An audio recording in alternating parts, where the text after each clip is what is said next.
this is going to be great. Welcome to the White House pod with David A.R. I'm gonna finish what I started.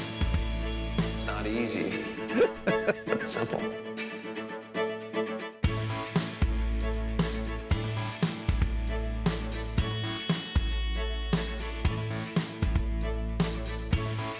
Ladies and gentlemen, it is Dolph Lundgren. Dolph, how are you? Great, thanks. Are you coming to us from? You said the gym, right? Yeah, I'm in West Hollywood, Los Angeles. I just worked out and just hanging out here, talking to you, watching that nice painting behind you. I know it's for all my guests, I always make a special painting for them. Oh yeah, right. Okay, good. I love that. That's it. Actually, I love this painting though. I hope you got one from the movie Straight Shot. I got one. Did they give you one? Yeah, I have one. I haven't framed it yet, but I have it at home.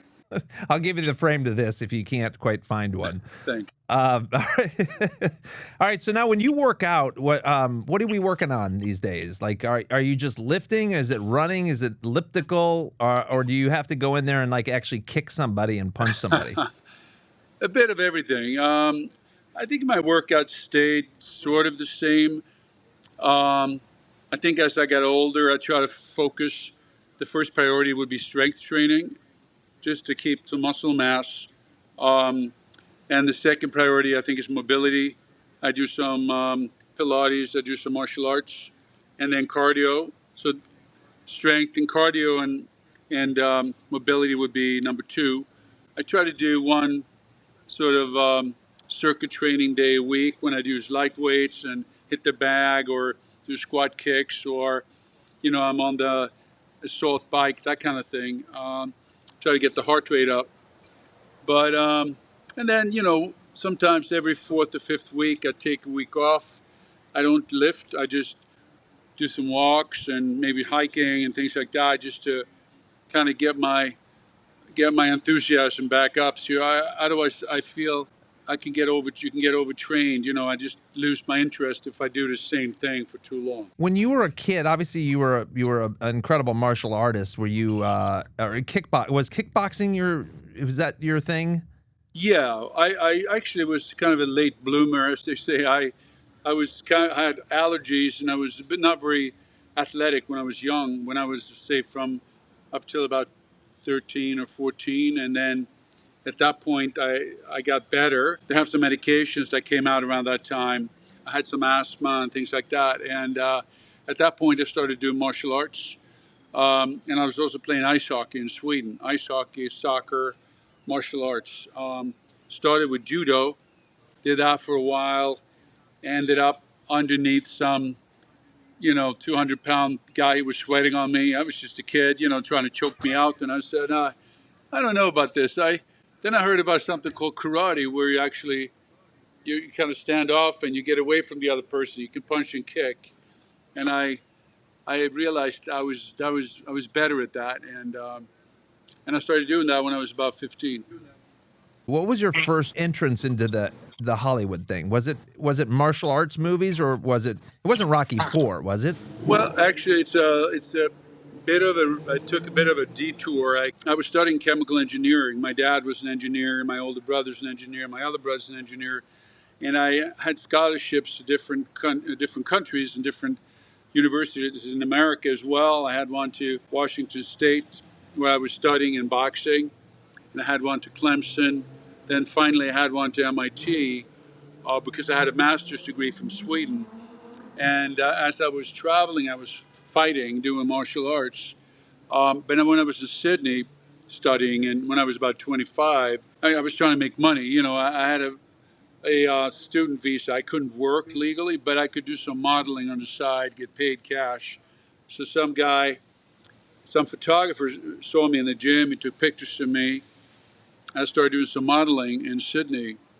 And what happened was I had a scholarship to go to MIT, but I met this singer, kind of a famous singer in those days, and we fell in love. I had six months off before I was going to start school at MIT, And I went to New York City, ended up going to 54, meeting Andy Warhol, Michael Jackson, a bunch of other people, and one guy was an acting When you coach. say 54, are you talking about Studio 54. Studio 54 in New York? Studio 54, yeah. This is in Okay. 1982, so 83.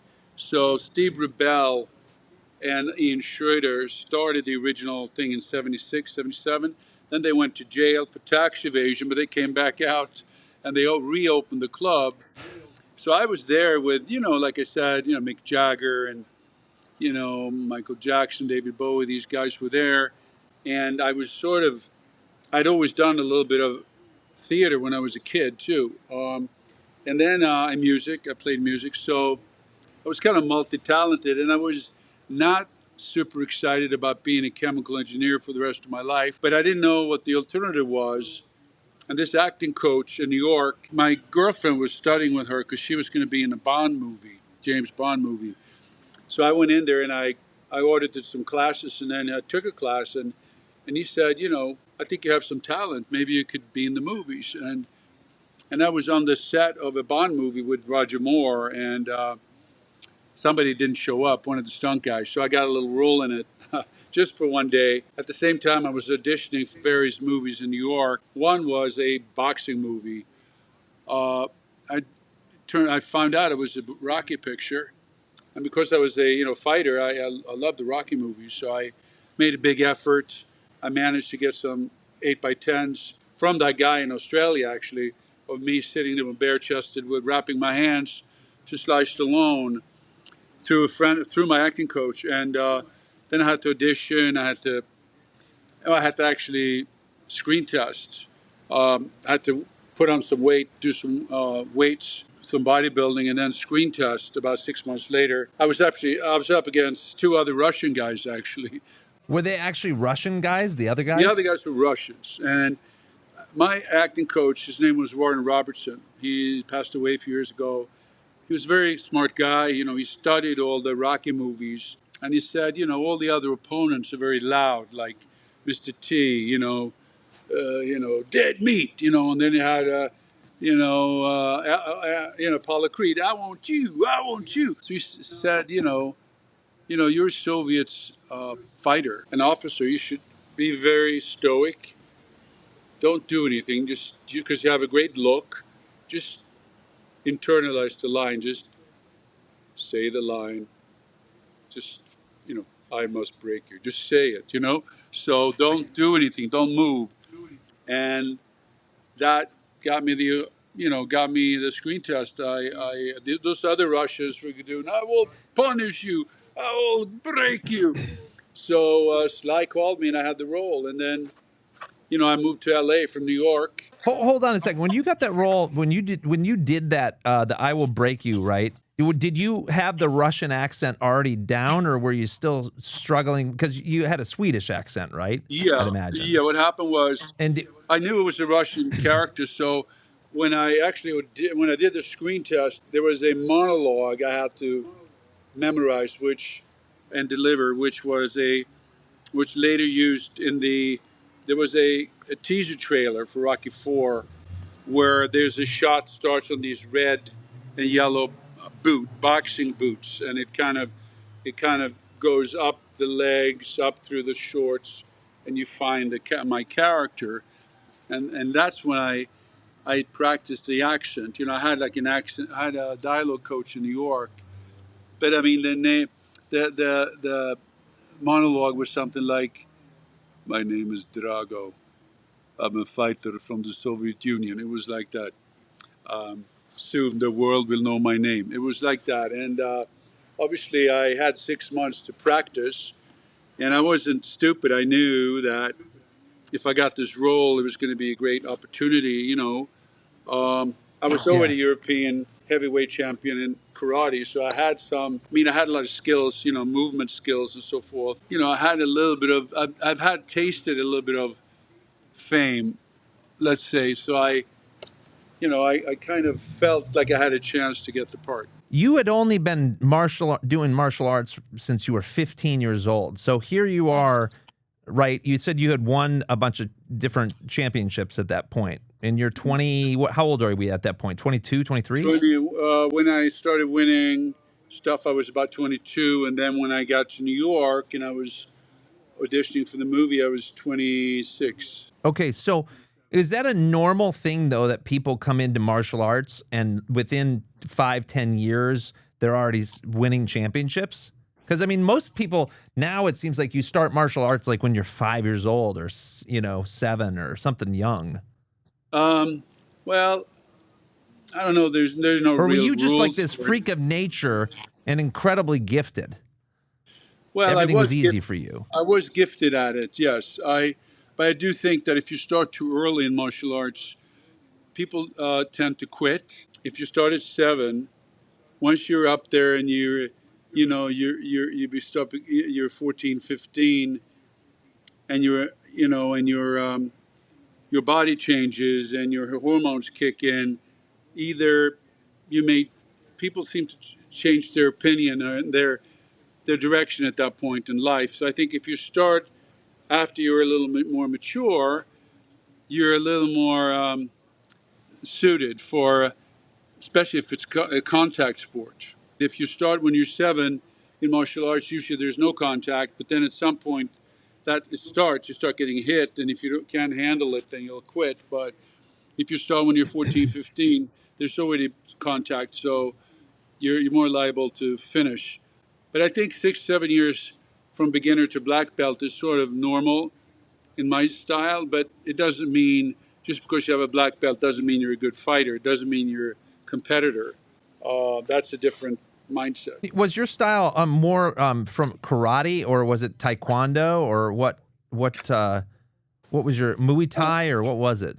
I started with karate, Japanese karate, called Kyokushin karate, which is a Okay. kind of a contact type of karate that puts a lot of emphasis on body strength and power and such. And I did practice a little bit of taekwondo when I was in the States on a scholarship. The Rocky thing changed. It changed. I think it must have like revolutionized your whole existence from of what you were before to afterwards, because you were such a phenomenon to culture. I mean, even as the bad guy, you were like the best bad guy ever that we just loved.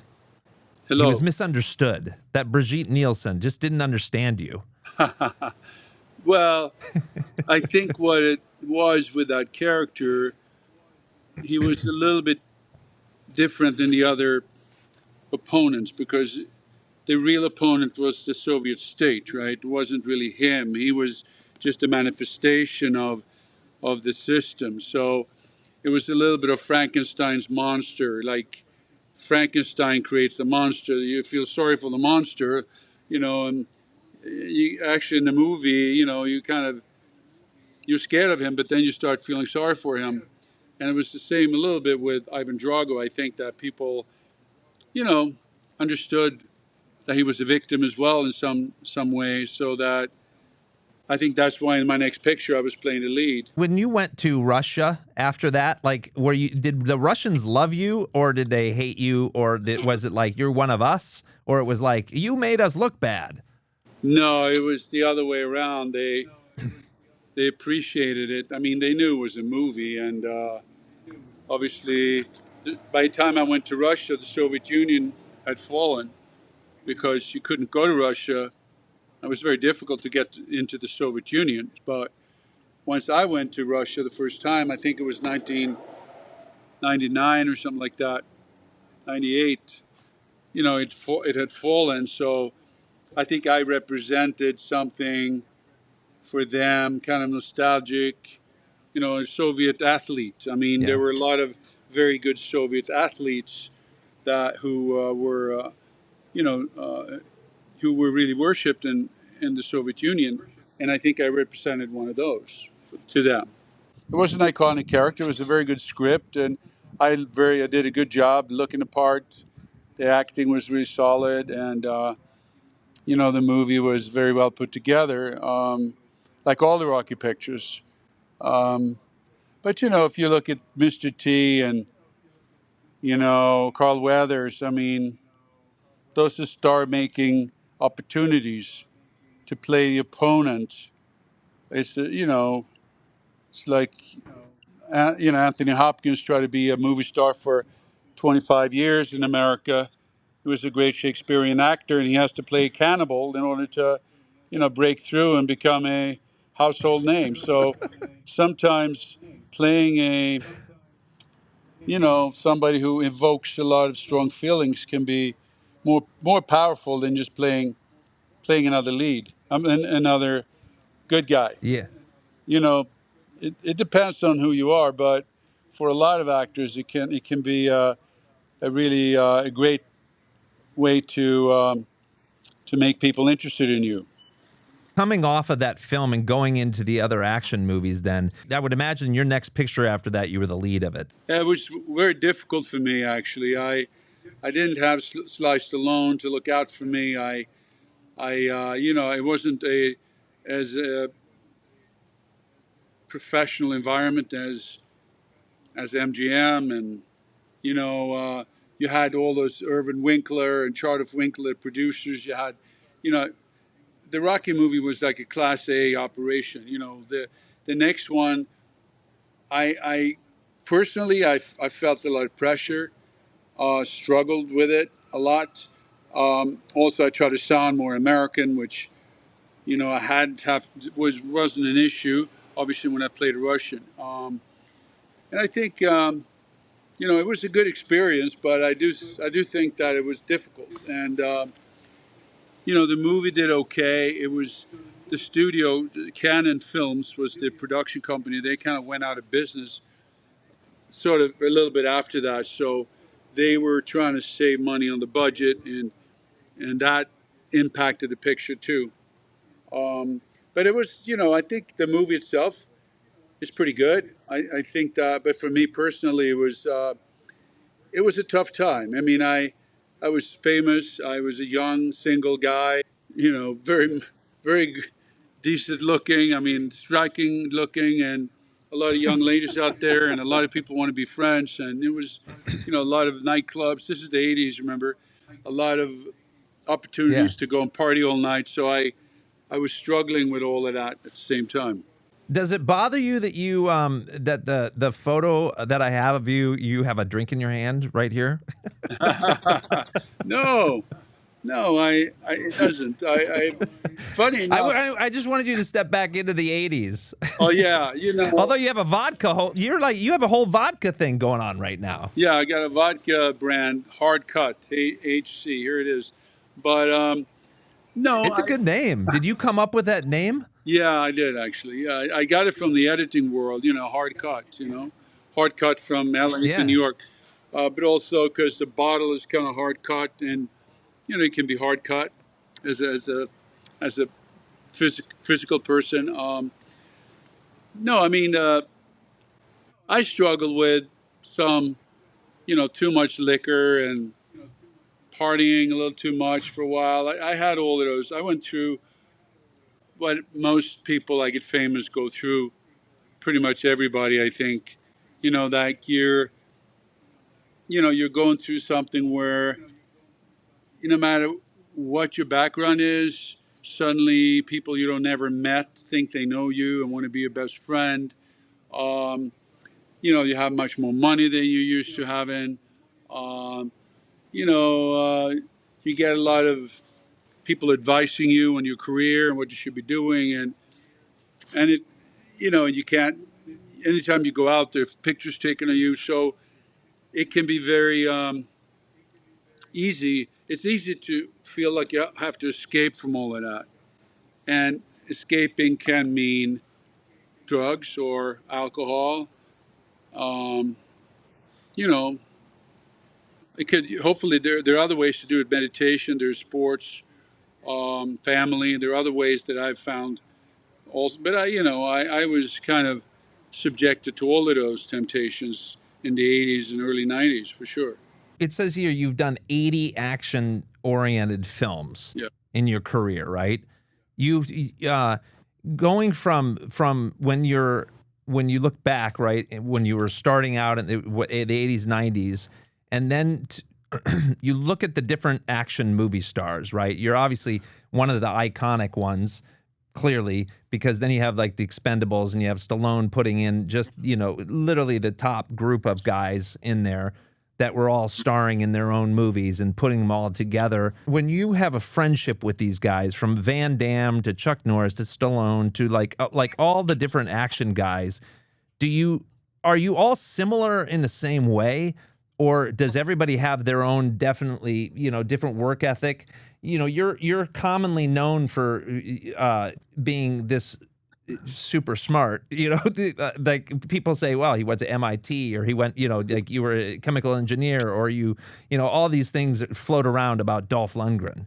Are we at the height of the action stars going, well, I love all the action stars, but I'm also a great intellect? Everybody has their own thing that makes them special and stand out and be able to star in their movies that make people want to watch the movies. Yeah. But how are you different? Oh, well, yeah, you're right. Everybody has their own, let's say, star quality or charisma or something, or combined with work ethic, which makes you have a long career.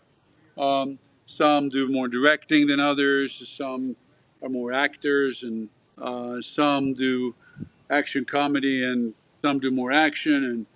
But I think they're all different. I mean, everybody's different. I mean, look, I guess the way I'm different is that I came from academic background. It's nothing good or bad about it. It's just different.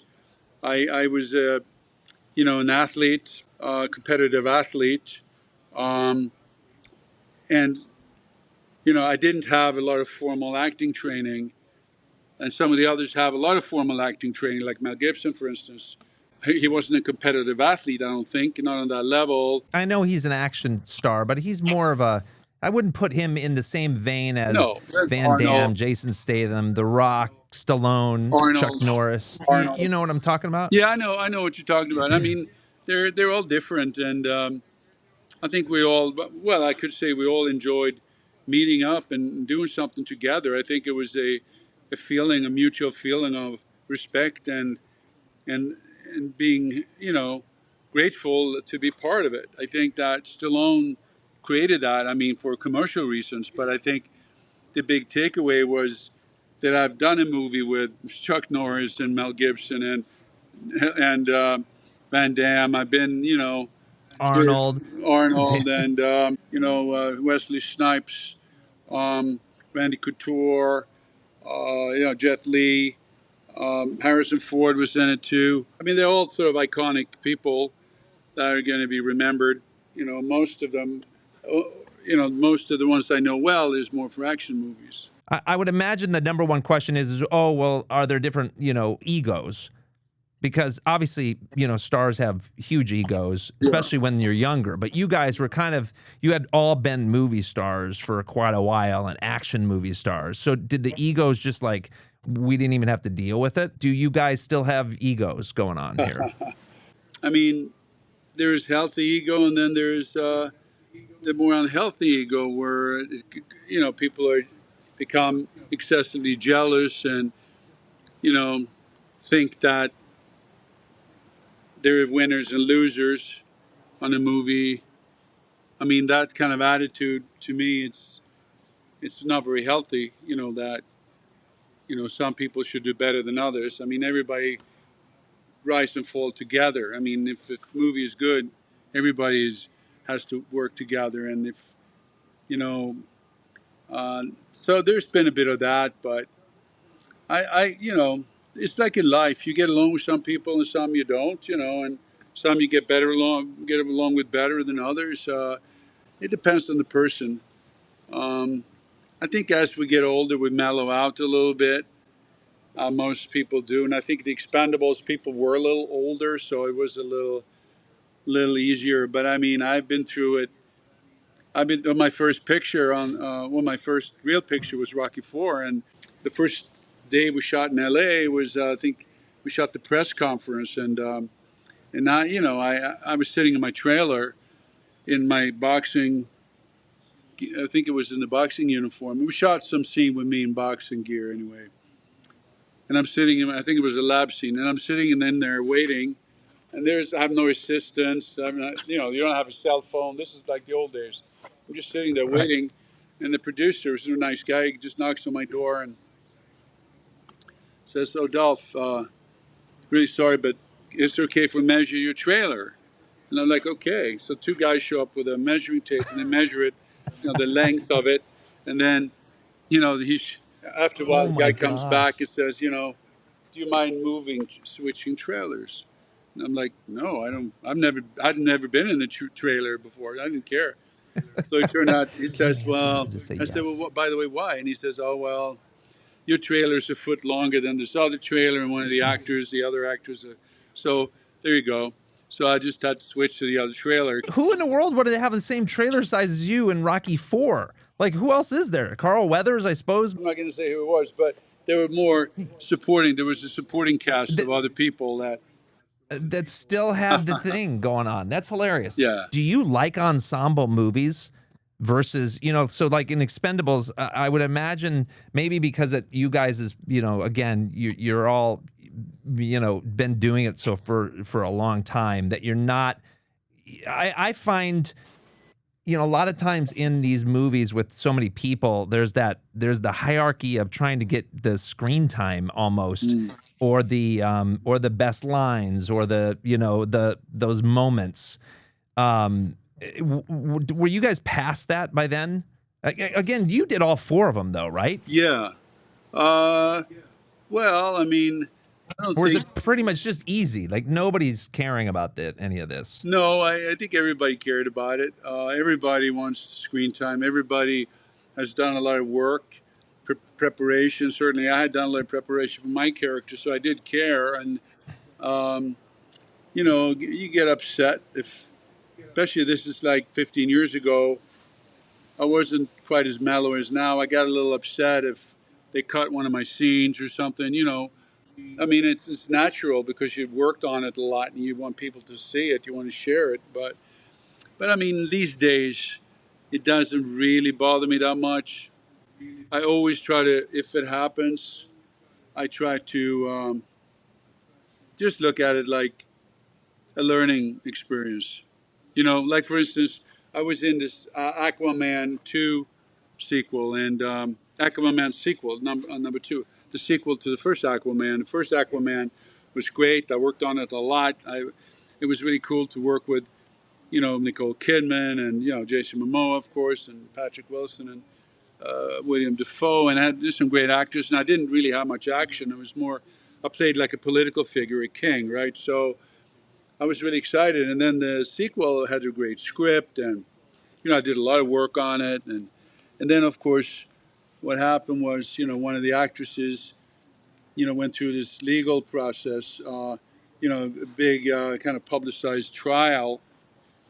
Actually, she plays my daughter in the movie, and then the studio decides, well, this is negative publicity, so we cut her out of the picture, and it's very difficult because she's Oh married to the wow. lead character, right? So then, of course, they screwed up the whole thing, and they have to go and reshoot stuff for $100 million, I think, and it turned out to be a big mess, the whole thing. So obviously, yeah, it's disappointing, but that didn't really bother me as much because I was a bit older and I was like, well, shit happens, and it's too bad, but it just proves to you that Hollywood's it's a strange place, There's you can't really, you just got to put in the good work and then let it go, kind of thing. Do you notice the difference between like in the decades that you have been in this business? Like has it changed other than you're more mellow now? We've established that. Uh, but do Well, you I think like in what ways has Hollywood changed? I think it's basically the same thing it's always been for 100 and some years. It's a wonderful place and a can be a horrible place. Depending on what happens. Is a creative art form that you know it demand it it, it, it you need a lot of money to express yourself in Hollywood properly. So it mixes show business, right? It's still the same show business, I guess. Now you have the streamers, so that's changed things a little bit from the movies because you know cinema is different than television. I think um, cinema is it has a more of a kind of eternal quality to it somehow than say television. Even though they're like great actors in TV series, I don't know. They're just slightly different. Have you even done any TV, Dolph, yet? Not Or very do you much. just stay in being a movie star? Not very much. I mean, I'm happy to be able to say that I am kind of a movie star, and most people have only seen me in movies or movies on television. But I mean, they're sort of merging together now. But for a long time, movies had a certain camera lenses, certain lighting, certain production design. The shots were more creative, the way the camera moved. Television was more like, let's shoot this and cut it together with that, and cuttier, not the lighting wasn't as good. The screen, of course, was much smaller. Now it's sort of merging together because people, watch everything on the same plasma screen. So, and some of the series are shot more like movies, so they're kind of more morphing together. So I guess maybe 50 years from now, maybe there won't be a difference. But now I feel like I've been part of that when there was a difference, and I'm kind of happy for that. You're directing now too, right? How many have we done? 8 to 10 movies. That's what I was going to say. I was going to say between 6 to 10. Do we like directing? I like it. The last one I saw of yours that you were directing was the Mexican one, it took place in Mexico where you were trying to get the girl. Oh yeah, Wanted Man is the one about a cop goes down to bring back